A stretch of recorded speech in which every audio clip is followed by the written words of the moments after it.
C7 পর্যন্ত। তো আমরা ফিক্স করব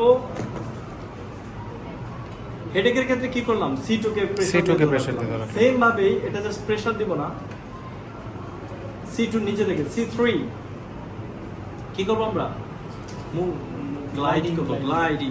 তো সেম ভাবে আমি C3 ফিক্স করলাম, জাস্ট থাম দিয়ে এই যে গ্লাইডিং গ্লাইডিং। এটা হচ্ছে নেক্সট। তাহলে প্রথমে কি তুমি বালিশ অথবা টাওয়াল দিয়ে নিবা, দেন স্টেবিলাইজ করবা। যেটাকে আমি মোবিলাইজ করবো, ধরো C2 অথবা C3, তাহলে আমার লিটল ফিঙ্গারটা ওটার উপরে থাকবে, দেন লিটল ফিঙ্গারের মিড ফ্যালাংস, দেন এটাকে glide towards the eyeball, okay? তাহলে এটাকে বলা হচ্ছে কি, next of the cervical spine, okay?